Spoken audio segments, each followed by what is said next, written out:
Well, and I mean, Michigan Lake House culture is it is sort of like be in a bunk in a house, and then you spend your entire day on the lake. Yeah, or you're outside, right? You're outside running around, yeah, like a crazy kid growing up. Yep. And all you really need is dinner and a bunk bed. They want their s'mores every night. Same.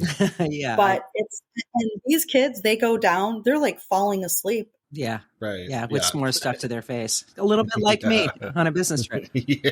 It's a good thing we don't close out business dinners with s'mores around a fire, because we'd all be in our hotel room beds at some Marriott with marshmallows stuck to our face. Welcome to Connections with BCD Travel, an ongoing conversation about the modern day travel program, the impact of technology and digitization, and how travel buyers can take control and drive change.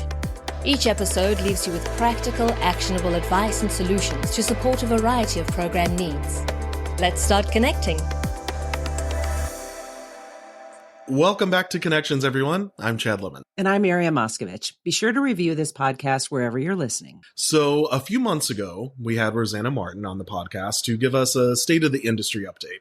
And that episode was so wildly downloaded, we decided to invite her back for another quarterly state of the industry update. Yeah, welcome back to Connections, Rossana. Thank you. Hello, everyone. And thanks for having me back. I'm really excited. We're so excited to have you back. And I think on this episode, we're really going to grill you on what's been going on since your last State of the Industry update. So I hope you're ready. I'm always ready, Miriam. Let's do it.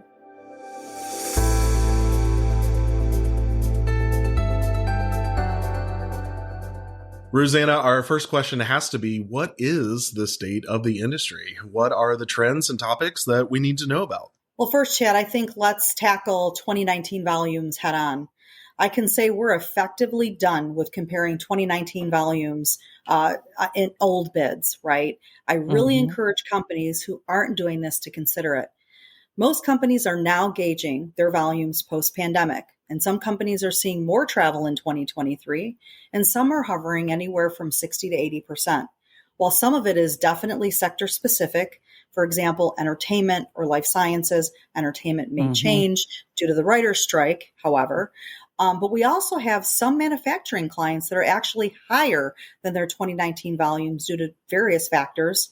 Some of them are acquisitions, new client wins that they have, and some merger activity as well. The second thing I'd like to talk about are regional levels. So looking at capacity.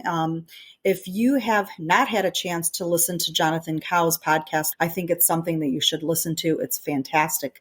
And I've really learned a lot from that podcast. I can tell you capacity is far from recovery in most markets in Asia. But I can tell you in Europe, recovery is back on track after a brief pause in the first quarter this year.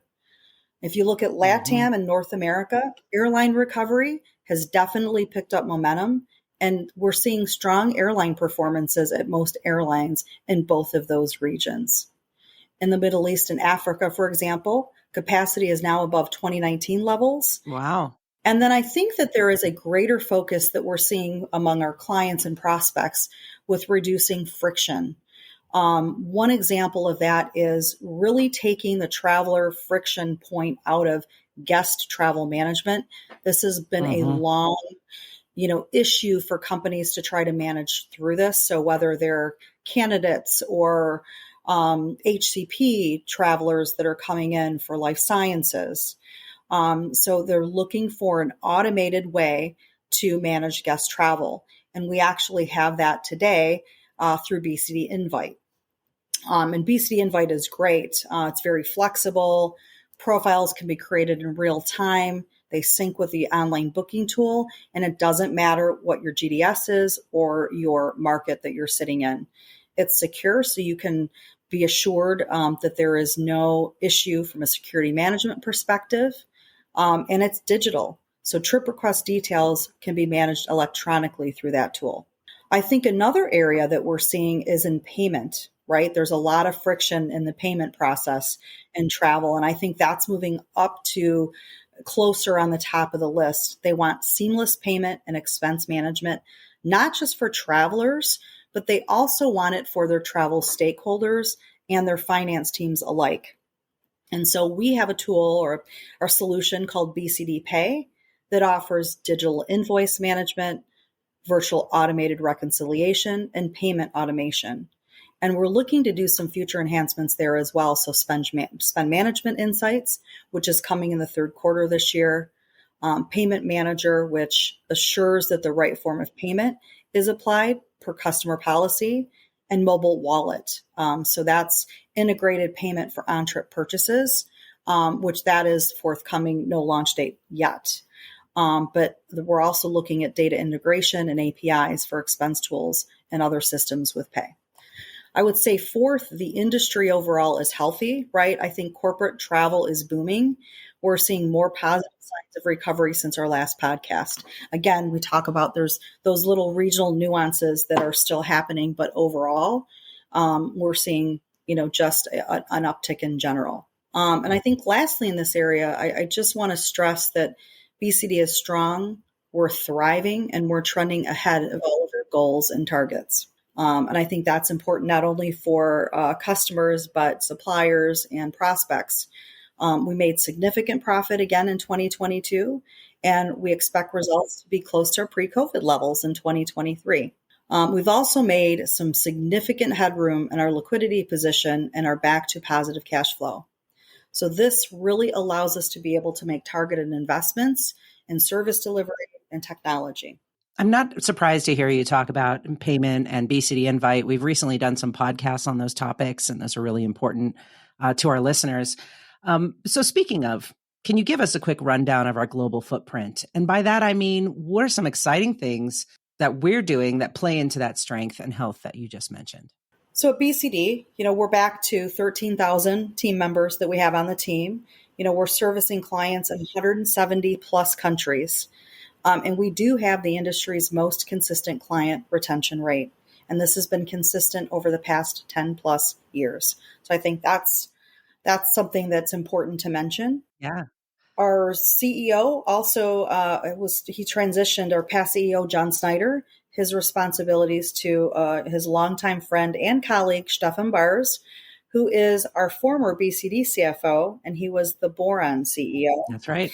And he returned to the company. And what's good is he knows BCD, he knows us, right? He's been here before, but he's really tasked with a vision to build on the success that we've had and grow the company and the culture that really ensures that we're enduring for the next generation.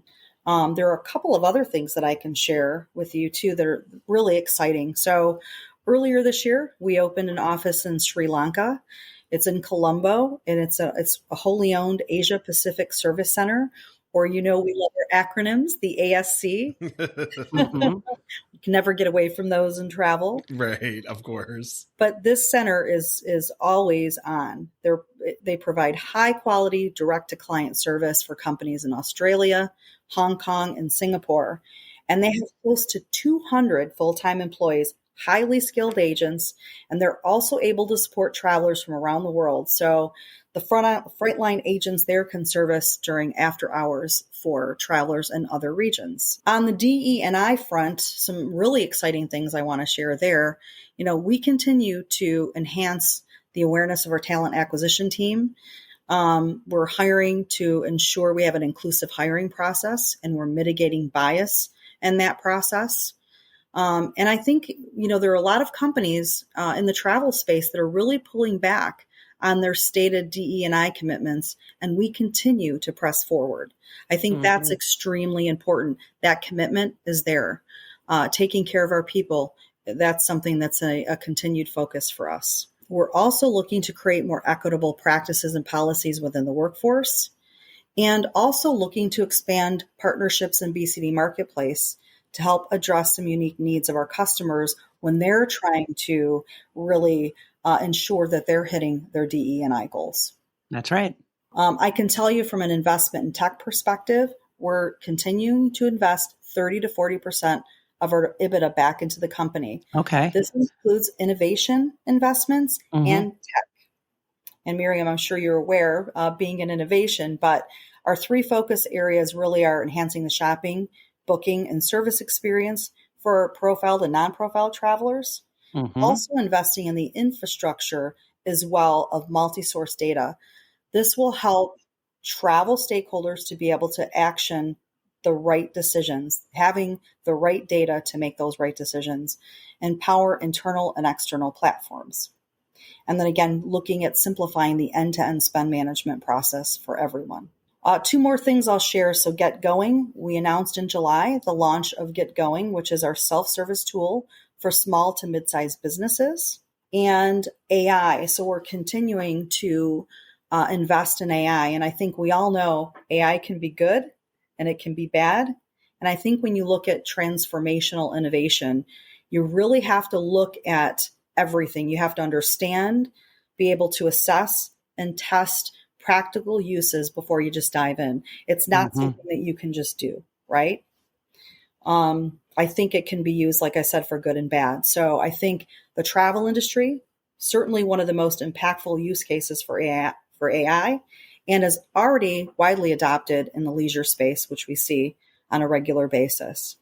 And here at BCD, we've been doing it for a while. So matching transactions and credit card data with BCD Pay, room and bed type matching within TripSource and AgentSource. Those are booking platforms within BCD.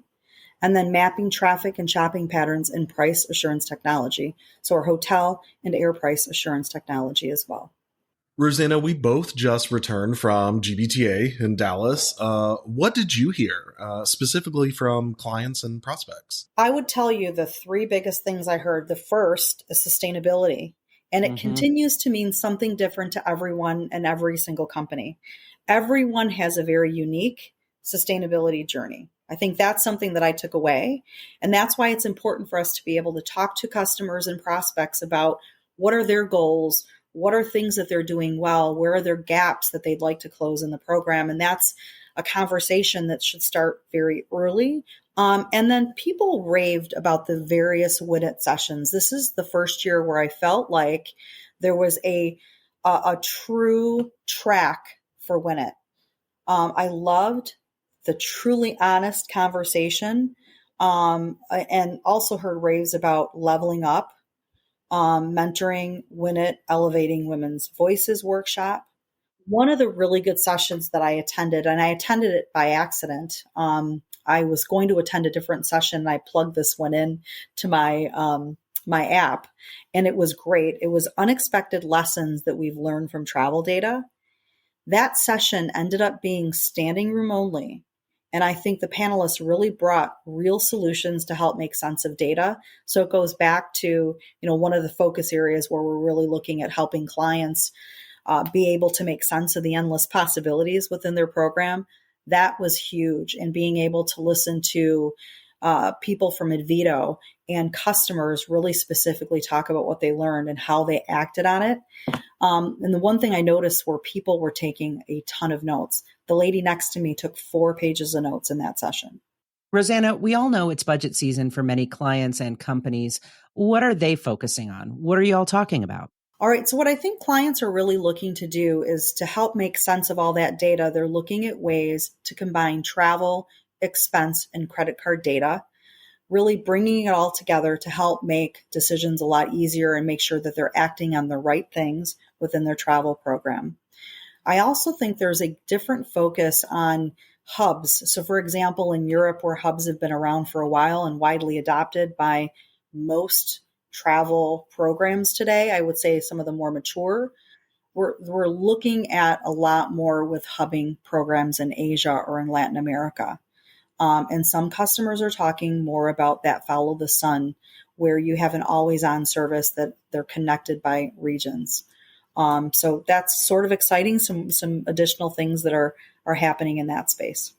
In a general sense, would you say that travel programs are looking to hold their travel budget steady, or do they anticipate an increase in spending next year, or are they still trying to decrease their spending? I'm seeing a mix. So I talked to one prospect recently, actually at GBTA, and they said they have budgeted for 140% of their 2022 volume. They're really growing. And in most industries, corporate travel brings a return on investment. I think mining is probably the only one where you don't see that same return on investment. So they know they're going to get that investment back. Rossana, I want to circle back to that kind of state of BCD travel you mentioned at the top of the show. Traditionally, we finish strong in Q4. How are things tracking this year? Anything you can share with us? Well, I'd love to tell you, this is some great news. We're actually trending very high from a sales perspective. Yay. Historically, we see that strong fourth quarter, right? We always say our sales teams, that we're a fourth quarter sales team, right? But this year, we saw record sales in the first and second quarter this year. Oh, wow. That's a great testament to how well we're doing. Some of that is new business. Some of that is expansion business from our retention volume. So again, I think that speaks volumes to the great job that our teams are doing on a global basis. And our retention rate continues to be very high. Rossana, you just mentioned our retention rate, and we're known for having one of the best, if not the best, retention rate for clients. So what tips do you have for our listeners as they try to determine their state of the industry for their own programs? Because that plays a huge part in the partnership between a TMC and a travel program. Absolutely. And I think when they're looking at their programs, they have to make sure that they're looking at their program holistically. They're looking at what their program is doing today, looking at it midterm, and also having a long-term plan. And I think that you cannot have a stagnant program, and you should be able to ask for certain things from your current provider. There's things that are table stakes that you shouldn't have to try to Band-Aid. You shouldn't have to, put a process in place to fix something that isn't working. You really have to be able to take a look at your program. And if you're not getting what you need to look elsewhere. I think that's the most important thing. The marketplace has changed significantly, and now is the time to really take a look at your program. Rossana, as always, this has been an excellent update. So in one sentence, can you wrap up this section up on the state of the industry? Yes. We are past 2019, thankfully. It's time to look at your programs in a much different way and modernize your program for the future.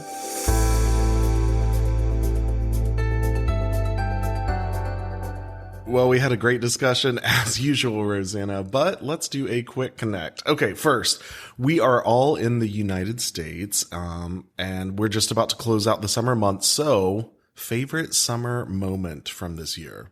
My favorite summer moment from this year was having all of my great nieces and great nephews together with my granddaughter, sitting on the beach, building sandcastles, which actually is a lot harder than it looks. And I can tell you that it's a core memory from what I understood. My one nephew said that core memory these kids will remember for the rest of their lives. Oh, that's adorable. I love that. I made a core memory this summer. Denver's got a program they do called Viva Denver, and they close down all the streets downtown for a Sunday, 4 Sundays in the summer. And you go down there and you ride your bikes and you use electric scooters and electric bikes. And so I rode an electric scooter up and down downtown Denver, and I smiled so hard I caught bugs in my teeth, right? It was no helmet, but it was just so fun. I'd never ridden one of those electric scooters before. And now I'm looking for them all the time. So that was fun. Not a core moment and a side memory. Yeah, dangerous for sure. The first time I ever rode one, Miriam, I crashed into a parked car. So please be careful. My favorite summer memory, I'm sure you're both tired of hearing me talk about it. I moved to the beach to be happy and seeing palm trees and oceans every day. So that, hands down, was my favorite memory. Okay, when you go to a coffee shop, what is your go-to order? My go-to order is a soy chai tea latte or an almond chai tea latte, hot, not cold. Delicious. Okay. Mine would have to be Miriam, you're not even a coffee drinker, are you? Oh, I'm a coffee drinker. Oh, I thought you were a tea girly. Well, I mean that too, but okay. No, I have a very, very complex coffee situation in my life. Okay. We'll get into that at another time. My order at a coffee shop, because I can't make it at home, would be a cortada. Okay. All right. I like to keep it pretty simple. I'm a triple shot espresso over ice. That's Diesel. I got to get perked up for. Yeah, I was going to say I could see that for Chad. I can absolutely see that. Diesel fuel. Okay, last question, Rosanna. This one's just for you. We've just started asking everyone at this point. And I forget if we asked you this on the last one. I don't think we did. But when you travel, window or aisle seat? I always sit in aisle seat. For a short person, I do take up a lot of room, and I need that extra leg. I had a customer tell me recently at an in-person meeting, which was very refreshing. They said, wow, for a little person, you take up a lot of room. And I do, because I have a whole methodical process on how I set myself up. So whether I'm in a meeting room or I'm on a plane, I have to be a certain way. Yeah, that's a valid. Everyone we ask, so far have all said aisle seats, and I think you're the first one that gave a logical response. No, I mean everyone else was logical too. They want to get up and move around. Yours was just comical. Oh, that's funny. It's funny. But it's the truth. Yeah.